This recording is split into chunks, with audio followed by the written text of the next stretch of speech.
Hi, this is Erin with Keeper of the Homestead. I'm so excited to show you my favorite kitchen hacks that save time, make life easier, and just make life more fun. If you want to keep your kale longer, just throw it in the freezer right from the store.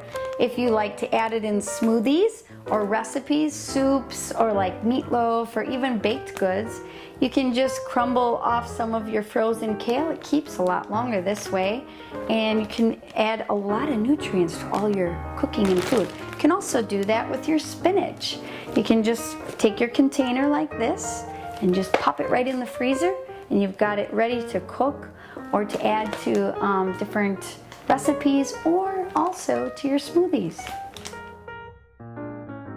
I add celery, carrots, and onions. I chop them up finely and I add them to every meal that I make, basically. It's like my base. But if I'm in a pinch, I like to chop it all up, like a bunch of it, and put it in freezer bags. And then you lay it flat in the freezer like this. When you're ready to make a meal, it'll save you so much time, because then you can just break off half of it or a quarter of it depending on the recipe, and then just cook it.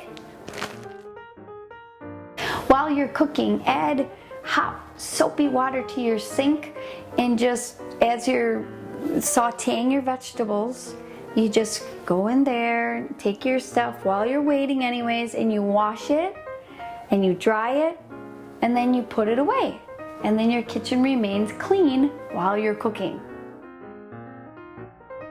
One of my pet peeves is having a bunch of ugly cardboard boxes filled with things that we need in the kitchen, like plastic storage bags or freezer bags. Well, I found a new solution. Just get your wide mouth mason jar, and you can just take the whole bunch of them out and stick them in like this, and you can do that with quart size as well. And then you just pull one out like this, and it looks so much nicer in your cabinet.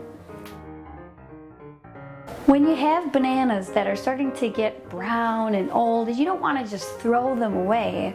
They'll last a lot longer if you, at their peak ripeness, if you peel them from the bottom up, and then place them on a cookie sheet, small cookie sheet that you can fit easily in your freezer. Freeze them side by side about 10 minutes, and then when they're nice and really cold but not all the way frozen, just stick them in a freezer bag. That way they won't stick together and you don't have to break them apart later, and you can add the bananas to smoothies and things like that. And while you're cooking, if you're using a spice or you're using anything, instead of just setting it down, the trick that I learned from my grandmother years ago is just, instead of just setting it down, you're going to set it down anyways, just set it where it belongs. Just put it back in the cupboard, and then you don't have a messy kitchen at the end of your cooking experience. It'll be way more pleasant.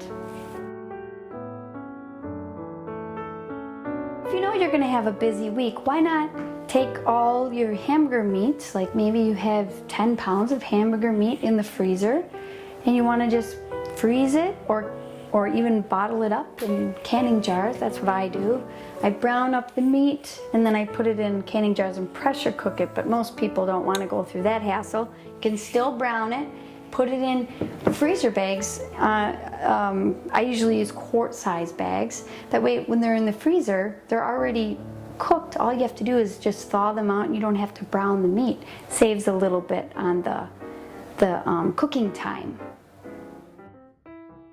When you're cooking in the kitchen or baking, you can just use one of these pants hangers like this, hook it onto your cookbook, and you can hook it right onto your cupboard on the handle like that. And then you can see it, and it's not on the surface to get dirty. It's right where you need it. And read your recipe and keep baking. Instapots are great. I love them because you can put frozen meat in there and it's done in an instant. Just throw your meat in there, like and different things like potatoes and carrots, or your things that you chopped up in the freezer, and you can set it for like 30 minutes, and within the hour you have a warm, beautiful meal for your family. kitchen hack that I'd like to share with you is buying these beautiful glass jars. I find them at Walmart. I don't know, you can probably find them almost anywhere. But I keep them out on my countertop. They look really nice and they're functional. They have all different things that I use, like quinoa, popcorn seed, carob or cocoa powder. I have brown rice and flours and teas, and they're just easy and accessible to get to when you're baking or cooking. So I hope you enjoyed my kitchen hacks, and write in the comments if you found any of them useful to you. And don't forget to subscribe. I really appreciate it. Thank you.